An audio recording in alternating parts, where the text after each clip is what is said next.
Hello, and welcome to the Music Survival Guide, the independent musician's guide on how to survive in the music industry.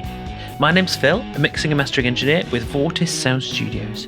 I hope you're all doing well this week and hope you're all surviving out there and doing well. This week on the podcast, I've got an interview with Joe Montague, who's a remote session drummer, and he has a website which is allyouneedisdrums.com. All this and more will be in the show notes. He is a great person to chat to about anything 60s recording, Ringo Starr, Beatles, anything like that. He's a great joy to talk to. He's very enthusiastic on the subject, as you will hear. This almost became the longest episode that I ever put out, but be thankful if you have a short attention span, for I have chopped it in half. Controversial maybe, but the episode is in half, so you'll hear half this week and half next week. Both bits are very good. Both bits are very worth listening to. I'm going to stop talking now. On with the interview.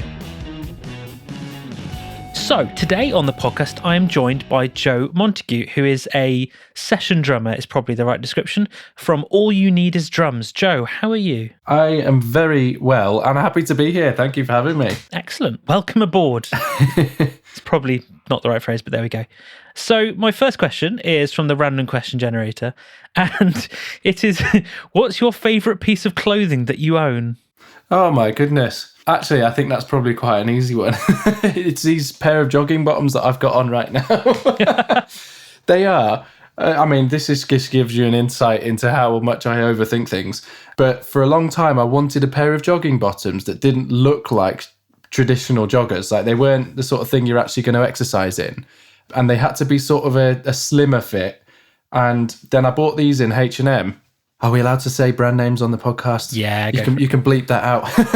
I'm fine with that. Yeah, other tracksuit bottoms are available. I found this pair, and they're my absolute favourites. And I've not been able to buy another pair just in case. So I'm a bit concerned if they ever sort of wear thin. Give up the ghost. Yeah. But there you go. That's the answer. Wow, what an insight! That's the last thing I ever expected to find out. But there we go. There we go.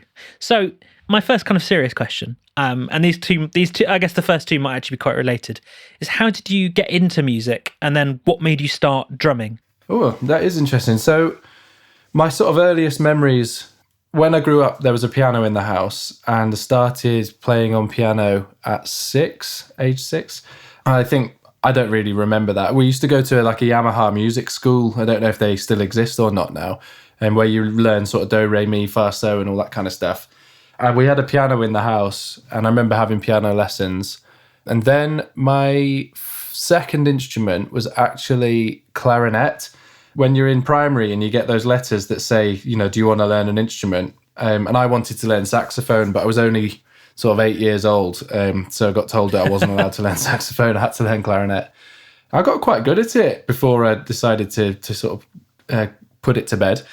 And then I got into... So my dad is a sort of amateur guitarist. So we always had a guitar in the house all the time. And I remember my dad playing guitar a lot. And he's into sort of, I guess, late 70s, 80s sort of hair metal, Led Zeppelin, Iron Maiden, Aerosmith, that kind of thing. So that's what I grew up listening to. And I remember watching Bill and Ted's Excellent Adventure and Okay. Wayne's World. And when Garth does the drum solo on Wayne's World, that was it. I just was completely hooked on it. And I think it took a few years of asking for a drum kit before I finally got one for Christmas. And then I think it got ignored for a few years before I started to sort of take it seriously. And that's kind of it. That's where it's at. And I play a bit of guitar as well. And I think that's just come from my dad's guitar being around the house. And, you get into a band at sort of age 12 and start making some terrible music. And he just bitten by the bug. And there was never any question about what I wanted to do. It was always just going to be, I'm going to be a drummer. That's the end of it. I'm a bit jealous in a way. I tried to learn drums. So when I was 9, my mum had a spare drum kit, basically, and I went, spare drum kit. I know. So I went, all right, I'll get some lessons, and I could not do it. So I became a bassist instead. There we go. It's just half of the same coin, I guess. In a way. Yeah. So you got into playing drums, and then you got into being in bands and things like that. So how did you make the leap from there to session drummer? So I was always pretty studious at the way that I did things. Very. I suppose it's the same now, but obviously I know how to deal with it better now. Quite like things to be right, and was very like intent on practicing a lot. I did.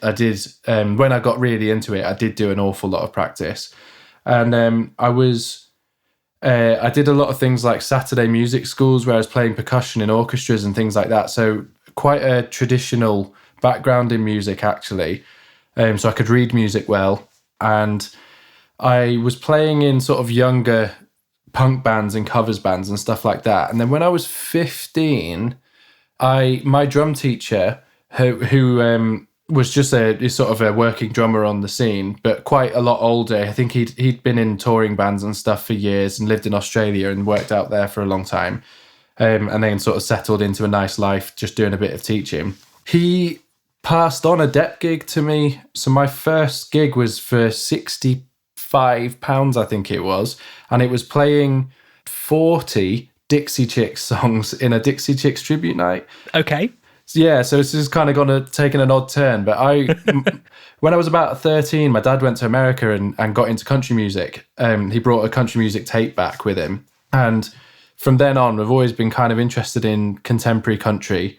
That sort of bluesy stuff. I guess the equivalent now would be like Chris Stapleton and that sort of thing I'm really into. So I knew a lot of the Dixie Chicks things. So then I did that night. And that was, for like 15 years old. I mean, my dad had to drive me to rehearsals and, and drive me to the actual gig. And that was a big eye-opener because suddenly I had to learn a huge amount of material. So I wrote charts for everything. That's how I learned how to do charts. And then I got asked to join that band. And we were just doing sort of pub gigs around the Milton Keynes where I grew up, and the villages around it, sort of doing, like 25 quid gigs, which was great. And I also worked as a crew member at a venue in Milton Keynes, sort of miking up and helping bands load in and out and that kind of stuff. So that was sort of Fridays and Saturdays when I wasn't gigging. And that was that. So then I guess that was my sort of grounding in working musician etiquette, if you like, working hard, making sure that I turn up with having learnt the things and, learnt the music and that kind of stuff. And then I kind of wasn't sure what to do with myself. So I decided that I wanted to go to music college, and I didn't actually get in anywhere the first time round. I only applied for 3 colleges and I didn't get in anywhere. So then I went and had drum lessons with a guy called Bob Armstrong, who died a couple of years ago. He's taught a huge amount of renowned, if you went down the list of like well-known session guys in the UK, Bob's taught a lot of them. So I was on his waiting list for lessons for a long time. And then just as I didn't get into college, I got the call off Bob's wife to say there's a slot opening if you want it. So then I got a normal job in a call centre and had lessons with Bob again, which was great. That was a real sort of grounding. And I was travelling into London to go to do NIJO 2 rehearsals, sort of National Youth Jazz Orchestra, and sort of just actively practising an awful lot and sort of getting my ducks in a row. And then I went off to music college, and I've always been quite of an entrepreneurial mind. So when I was at college, the first thing I did was set up a function band. And then that was that. Sort of just gradually snuck into the scene that way. Stealthily. Yeah, just the normal thing of like you get, if you've got a function band, you can get people to dep in your band, and then you can dep in bands because your name gets around a bit. And then when I left music college, I was already teaching quite a bit. Then it just sort of seamlessly moved from college to working as a teacher mainly, and a few gigs, and then gradually the gigs got more and more, and I adjusted, teaching got less and less. So that's kind of how I got into professional music, is like through the network of music college essentially. And then you moved, I guess, into session drumming as a specific thing that you did.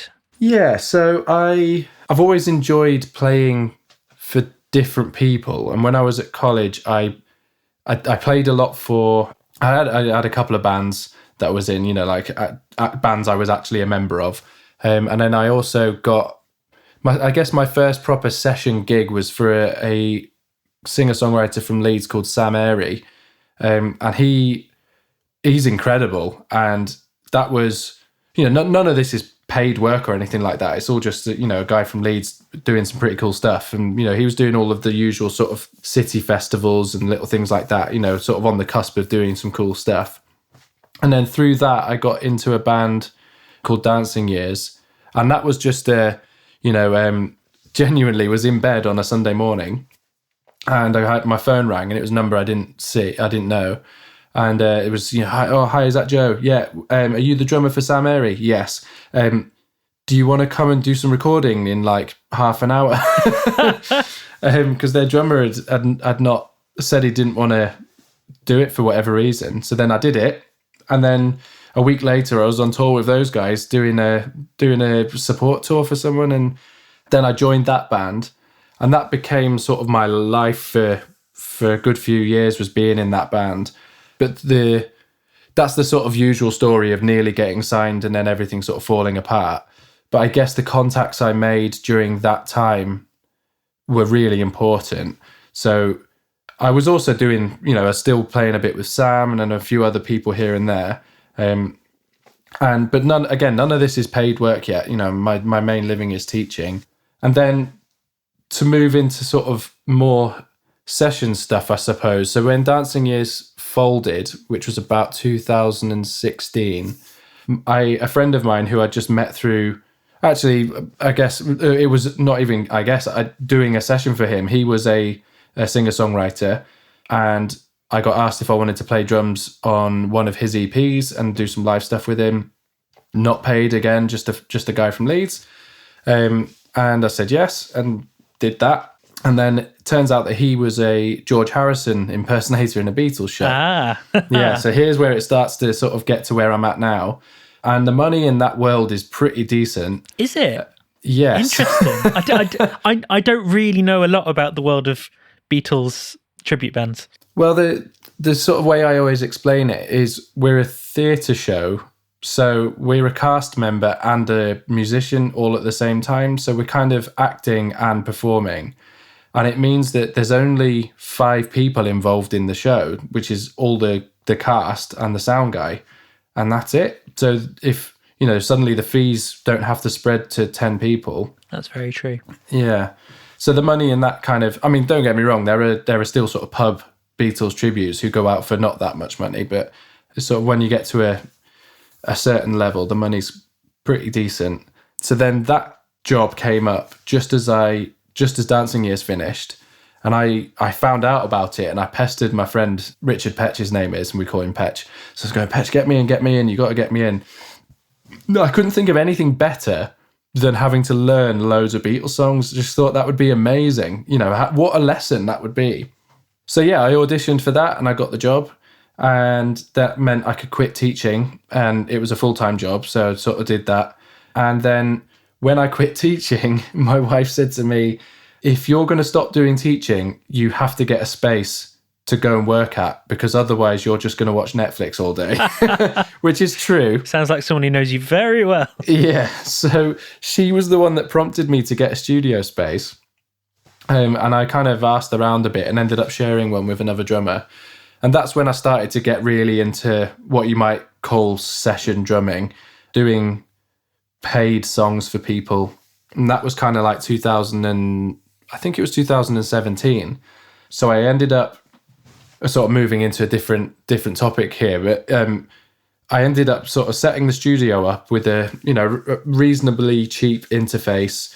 I messaged some producer mates of mine and said, if you had £1,000 to spend on microphones, what would you buy for drums? Good question. Yeah. Now, and then I got a list from about 3 different producers, and I sort of assimilated the list, if you like, or whatever the right word is, and sort of chose what I thought was good.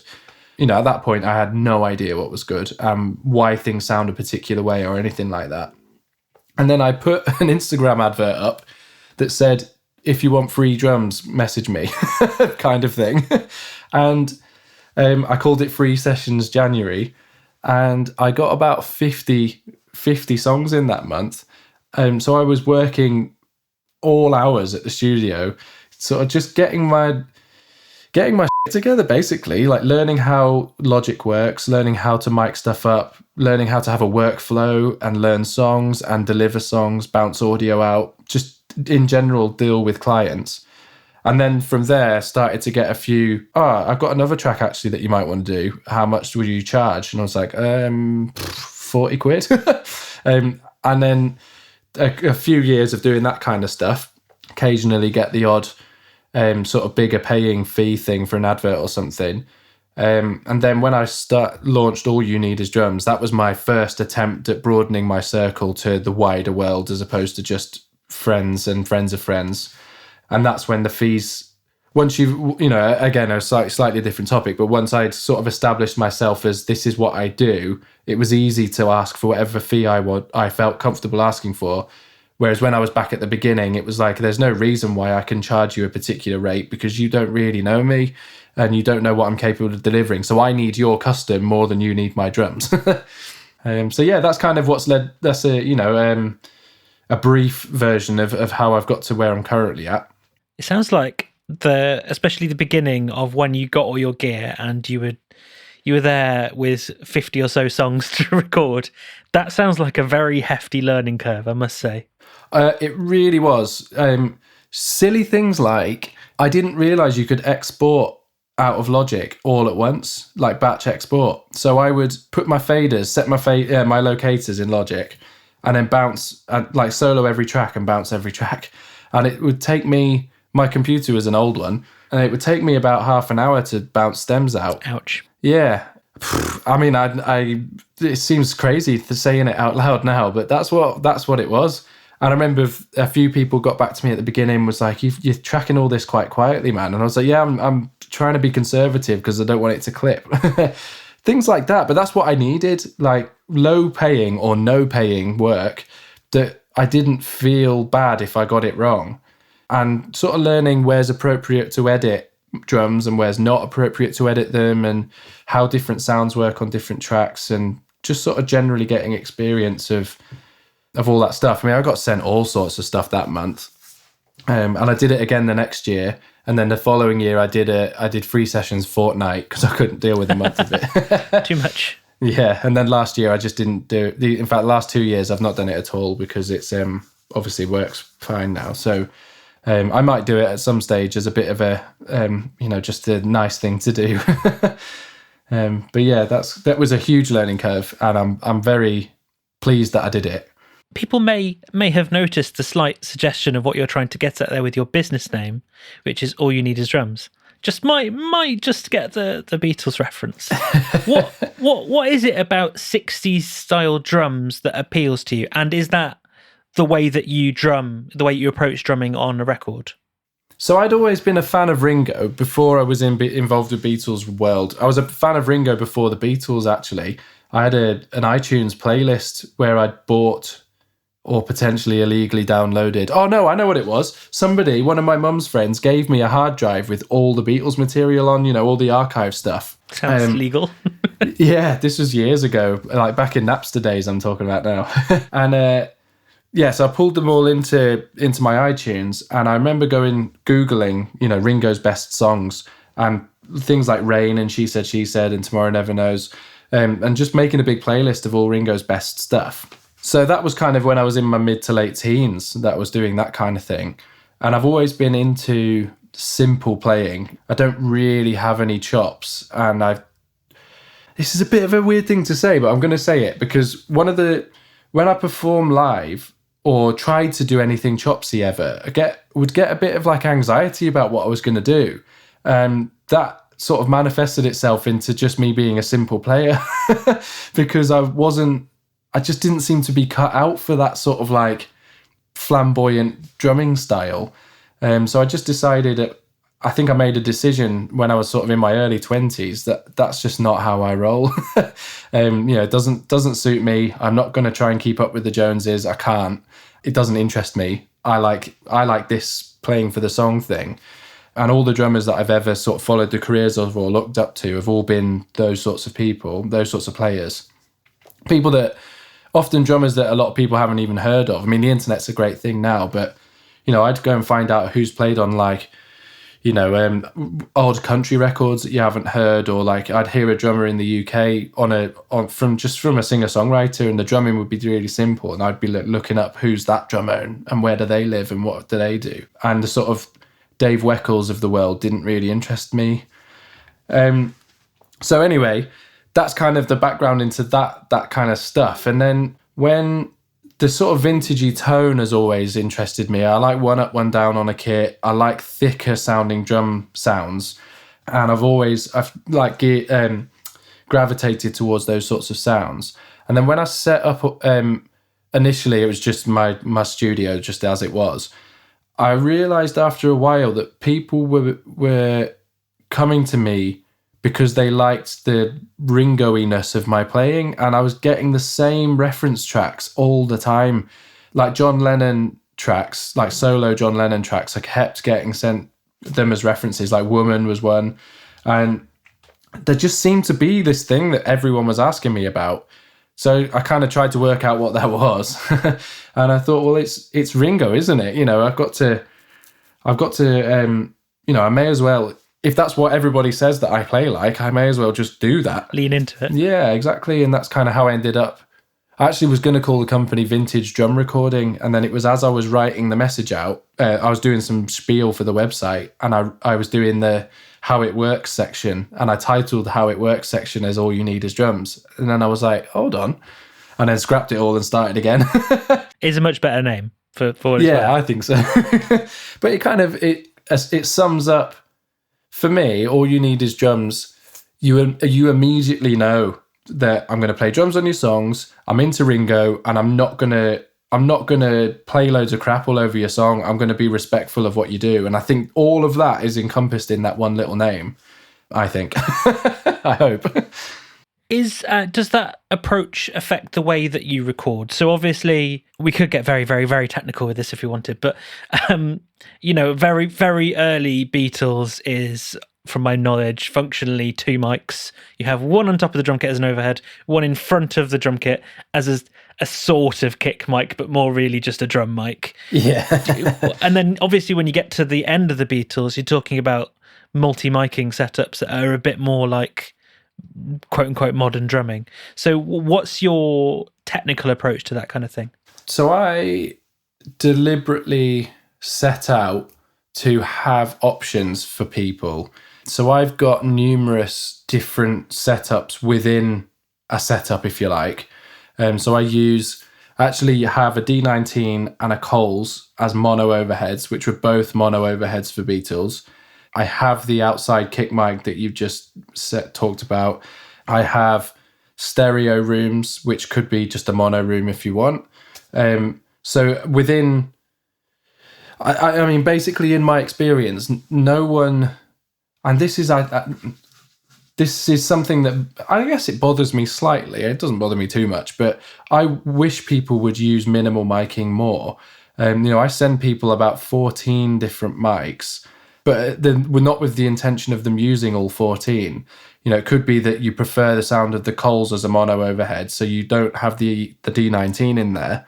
That's kind of my intention. Or be brave and use a mono overhead. Don't worry about using the stereo overheads, or just use the room mics, or don't use the close mics on the drums at all, or that kind of thing. And it just means it means from my point of view as a player, whatever sound I'm going for, whether it's like a dead 70s kind of vibe, like a late Ringo sort of thing, the close mics are there to get that sound, and it's easily accessible for me. But then if I want to do an early Beatles thing, I just use the AKG and the outside kick mic and some rooms, and that's it. And away you go. Yeah, so I see it as a bit of a toolkit that I have, and I'm still not quite there yet. The one thing I don't have, so my next thing is going to be a high quality large diaphragm condenser room mic, but it will be somewhere between a room mic and just a general kit mic, and I'm going to run that through an 1176. And that's going to be almost like a parallel compression thing as an option for that. And then I also want to have a Glyn Johns setup permanently incorporated into what I do. So it's just even more options. And the tricky thing is getting all the phase and stuff right. Because obviously if you want to use Glyn Johns, but say you want to use a close mic on the snare, I've got to make sure that the snare is also in phase with the mono overheads and the stereo overheads and the Glyn Johns mic, and makes my head want to explode. Everyone loves phase, Yeah. right? Checking for phase. I mean, you're drawing my head into nerdy questions, so I'm probably going to lean into them. And if dear listener, this goes over your head, worry not. That's why there are people like Joe as a session musician to work out these things for you. Yeah. So I was actually mixing a bluesy rock band a few months ago now, and they had quite a minimal drum setup, and I loved it. I absolutely loved it, like really lent into it. And I think, to be honest, a lot of people's concern about using quite minimal setups is that, you know, in a lot of modern music, quote unquote modern music, be that rock or pop or anything like that, there is a tendency for real hi-fi drums where everything is mic'd up and it's all gated and it's all really controlled. But I do just think it might be a fear thing where it doesn't quite sound as quote unquote good as it could if there were more mics. I don't know what you think about that. It's not really a question. Well, no, I do have thoughts on that. This is something I've thought about in the way that I approach things. My production style is very, what's the right word for it? I like doing things right, doing things a first time or a first few times. And I've learned over the years to not worry about this like minutiae of the details of things. And, you know, it's a conversation I've had a lot of times. And an example that comes up in conversation with one particular person that I have this conversation with often is about the level of the hi-hat. You know, hi-hat mic's one of those things that people have or they don't have. I have one because... bin it. I'm the same. It's constantly on mute. But he said to me once, no one cares how loud, you know, what level your hi-hat is. No one's going to say, you know, if you've got, don't get me wrong, right? If you're using minimal drum setups, you've got to have a player that knows how to balance themselves. You know, that's really important. And I think that, you know, I'm kind of happy in my production style to say that's the way that the mics are set up. That's the sound that's coming out. Let's just leave it as that. Like it doesn't, you know, that's cool. And like, that's the way that they did things. This is why I'm so fascinated by the 60s stuff, because they didn't pore over, you know, is that cymbal slightly too loud or is that this and that? They just did it. And, you know, that was what they captured and they had to deal with whatever they captured. And that committing, it's a commitment, isn't it? And I like the idea of committing to stuff, whether it's not quite perfect or not, because if it's not quite perfect, that gives you a bit of excitement in what you're doing. Obviously there's a line, but it just doesn't bother me so much. You know, when I listen to my drums, I don't, you know, I tweak levels of things, but I, you know, quite happily just listen to a mono overhead and a kick mic and be perfectly happy with how it's sounding. You know, I'm not thinking, oh, I wish that snare drum was very slightly louder, or, you know, that's not how my brain works. It just, I deal with what's presented with me, and that informs the next lot of decisions. And as long as the vibe's right, that's fine for me. I mean, unfortunately for me, I'm a mixing engineer, so I do worry that the snare's too quiet. So in fact, on this bluesy rock, it's a band called Chambers. On this bluesy rock track I was mixing, I didn't have a snare mic, and you know, I mix a lot of quite modern rock and metal, and part of my head was going, no, I need one. And I was like, no, it's okay. There's the room mics, there's the Glyn Johns overheads. We're fine. And it was amazing. And the snare was one of my favourite things about that drum sound. Well, that's it. And there's other ways of you dealing with that without pushing up a close mic on a snare. You know, you can EQ the snare to fit in the mix nicely, or EQ the mix to accommodate the snare nicely. And I think that's, I like that. You know, it's you're not tweaking the drummer too much. The drummer's just represented by that. And if it's not sitting in the mix quite right, you can just adjust a couple of things to make it sit better, sort of orally after the fact, if you like, rather than sort of just immediately reverting to bang a close mic on the snare higher. I actually don't really particularly like the sound of a close mic snare, if I'm completely honest. Yeah, it's interesting. It's an interesting topic. The room mics make a snare. For those who may not be in the know, the room mics and the overheads, to be fair, really do make a snare sound, at least to me. You may find this question controversial. I don't know. This is just, can I say this, a popular myth. Let's put it that way. So the common misconception about Mr. Ringo, yes, is that his parts in the Beatles are very simple and very boring, and that he is in fact the worst band member or everyone's least favourite. Like that's the bluntly what people think. So what are your thoughts on that? I mean, obviously, completely contradictory. How do I phrase this nicely? Well, Ringo is, so like his journey was through the sort of club circuit of England, and then sort of in Hamburg as well. He actually was in Hamburg before he was in the Beatles. He played with a guy called Rory Storm. And, you know, that's kind of unmiked, just relentless sort of rock and roll-y, you know, like R&B really. And you can hear it in the first couple of Beatles albums. He's playing quite, you know, sometimes there are creative parts, but he's mainly just, you know, supporting the song in a sort of, or like a drummer in a punk band would, if you like. You know, it's just lots of energy and propelling the band forward. And then as the albums go on, his parts get more and more creative. And he is just the ultimate egoless song drummer. You know, he fits into a song perfectly. There's no Ringo in any of it, not shoehorned into it. Obviously there's tons of Ringo in it, but he's, you know, there's that thing of does a fill when the singer stops singing. And it's that kind of thing that he's just an extension of the melody, and everything he does is to support the song. Nothing is for the sake of doing it. It's all got a reason to be there. And that's a huge skill in itself. You know, it might not be particularly technical, although there's some parts of Ringo's stuff that are really hard.